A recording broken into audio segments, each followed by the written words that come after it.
आज हम एक ऐसी खबर का गहराई से विश्लेषण करने जा रहे हैं जिसने न केवल भारत और अमेरिका के बाजारों में हलचल मचा रखी है, बल्कि देश के राजनीतिक गलियारों में भी एक जबरदस्त बहस को छेड़ा हुआ है। हम बात कर रहे हैं भारत और अमेरिका के बीच हुए अंतरिम व्यापार समझौते, यानी कि ट्रेड एग्रीमेंट की। ये समझौता क्या है, इससे आपकी जेब पर क्या असर पड़ने वाला है और क्यों विपक्ष इसे लेकर सरकार को घेर रहा है। आज हम इन सभी जटिल परतों को बेहद ही सरल भाषा में खोलेंगे। इस पूरी कहानी की शुरुआत होती है फरवरी 2025 में, जब प्रधानमंत्री नरेंद्र मोदी और अमेरिकी राष्ट्रपति डोनाल्ड ट्रंप ने एक बड़े व्यापारिक समझौते की नींव रखी थी। पिछले एक साल से दोनों देशों के बीच व्यापारिक तनाव बना हुआ था, लेकिन अब इस समझौते के फ्रेमवर्क ने यह साफ कर दिया कि भविष्य की राह क्या होगी।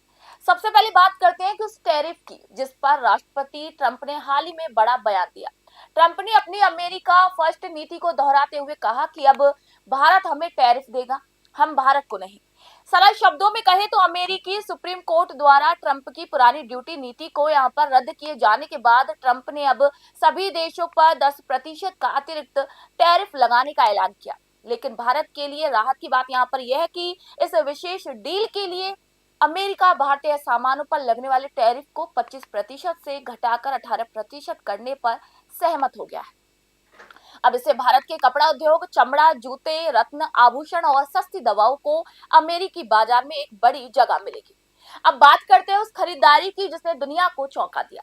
भारत ने अगले 5 वर्षों में अमेरिका से 500 अरब डॉलर का यहाँ पर सामान खरीदने का इरादा जताया है। इसमें तेल, गैस, कोकिन कोल के साथ साथ बोइंग जैसे विशाल हवाई जहाज और उनके पुर्जे शामिल होंगे।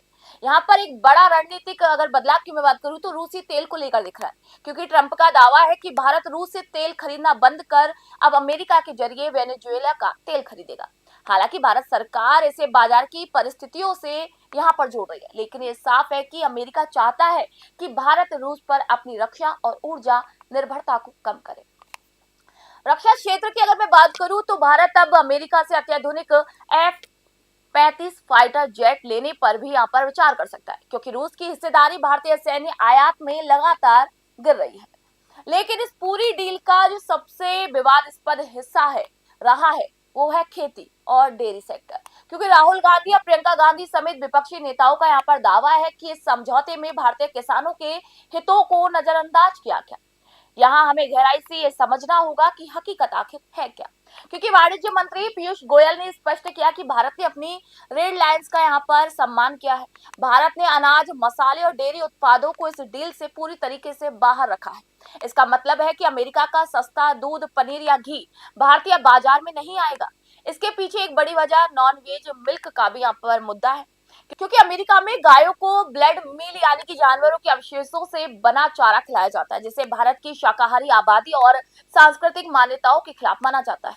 विशेषज्ञों का ये मानना है कि अगर डेयरी बाजार खुल जाता है तो भारतीय दुग्ध उत्पादकों को सालाना 1 लाख करोड़ रुपए से अधिक का यहाँ पर नुकसान हो सकता था। इस समझौते में तकनीक का भी एक बड़ा पहलू सामने आया, जहां भारत अब भविष्य की तकनीक यानी कि एआई के लिए जरूरी जीपीयू यानी कि ग्राफिक्स प्रोसेसिंग यूनिट अमेरिका से मंगाएगा, जिससे हमारे डेटा सेंटर्स को मजबूती मिलेगी। इसके साथ ही दोनों देश एक दूसरे के मानकों को स्वीकार करने और व्यापारिक बाधाओं को दूर करने पर यहाँ सहमत हुए हैं।